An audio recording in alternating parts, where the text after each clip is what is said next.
दुनिया की सबसे अहम समुद्री लाइफलाइन, दुनिया के तेल कारोबार की धड़कन यानी कि हॉर्मुज स्ट्रेट, जहां से हर दिन करोड़ों बैरल तेल और गैस दुनिया के अलग अलग देशों तक पहुंचते हैं। लेकिन अब इसी हॉर्मुज स्ट्रेट को लेकर ईरान एक ऐसा कदम उठाने जा रहा है जिसने अमेरिका, यूरोप और खाड़ी देशों सहित वैश्विक बाजार की चिंता बढ़ा दी है।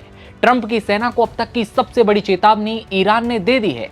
दरअसल ईरान की संसद में आज एक ऐसे बिल पर वोटिंग हो रही है जो हॉर्मुज स्ट्रेट के प्रबंधन को कानूनी दर्जा देगा। यानी ईरान सिर्फ सैन्य नियंत्रण की बात नहीं कर रहा, बल्कि अब ये इस पूरे जलमार्ग के संचालन को कानून के जरिए अपने अधिकार क्षेत्र में लाने की तैयारी में है। अगर ये बिल पास हो जाता है तो हो सकता है कि भविष्य में किसी भी जहाज, तेल टैंकर या सैन्य पोत को हॉर्मुज से गुजरने के लिए ईरान के नियमों का पालन करना पड़े। इतना ही नहीं, ईरान पहले ही संकेत दे चुका है कि जहाजों को IRGC यानी इस्लामिक रिवोल्यूशनरी गार्ड कॉर्प्स की अनुमति यानी परमिशन लेनी होगी। उन्हीं समुद्री रास्तों का इस्तेमाल करना होगा जिन्हें ईरान तय करेगा। यानी कि दुनिया का तेल व्यापार अब तेहरान की शर्तों पर चलेगा, लेकिन इससे अमेरिका और ईरान के बीच एक नया टकराव शुरू हो सकता है। ईरानी सांसद अलाउद्दीन सालिमी ने कहा कि संसद अंतिम निर्णय के करीब पहुंच चुकी है और जल्द ही इस संबंध में बड़ा फैसला लिया जा सकता है। सलीमी का कहना है कि हॉर्मुज स्ट्रेट के संचालन का अधिकार सिर्फ दो देश, ईरान और ओमान के पास है। इसलिए इस क्षेत्र के प्रबंधन को लेकर दोनों देशों के बीच बातचीत शुरू हो चुकी है। यानी ईरान अब यह संदेश देना चाहता है कि हॉर्मुज स्ट्रेट सिर्फ एक अंतर्राष्ट्रीय समुद्री मार्ग नहीं है, बल्कि एक ऐसा क्षेत्र है जिसके संचालन में उसकी निर्णायक भूमिका होनी चाहिए।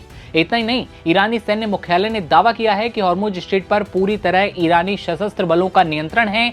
लेकिन याद रहे कि हॉर्मुज स्ट्रेट सिर्फ ईरान का मुद्दा नहीं है, ये दुनिया की ऊर्जा आपूर्ति का सबसे संवेदनशील केंद्र है। सऊदी अरब, कुवैत, इराक, UAE, कतर और बहरीन जैसे देशों का तेल और गैस इसी रास्ते से दुनिया तक पहुंचता है।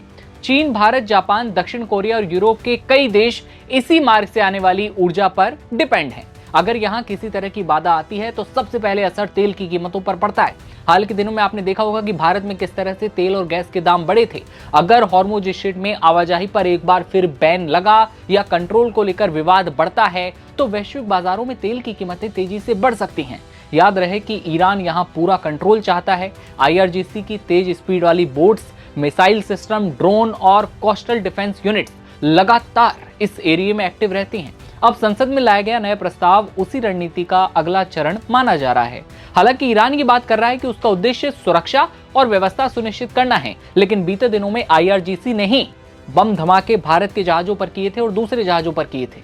और अब जो कदम ईरान की संसद में उठाया जा रहा है वो ऐसे वक्त में उठाया जा रहा है जब अमेरिका और ईरान के बीच तनाव पूरी तरह खत्म नहीं हुआ। एक तरफ अमेरिकी प्रतिबंध अब भी लागू हैं, दूसरी तरफ ईरान उसके तेल निर्यात और समुद्री गतिविधियों पर दबाव बना रहा है।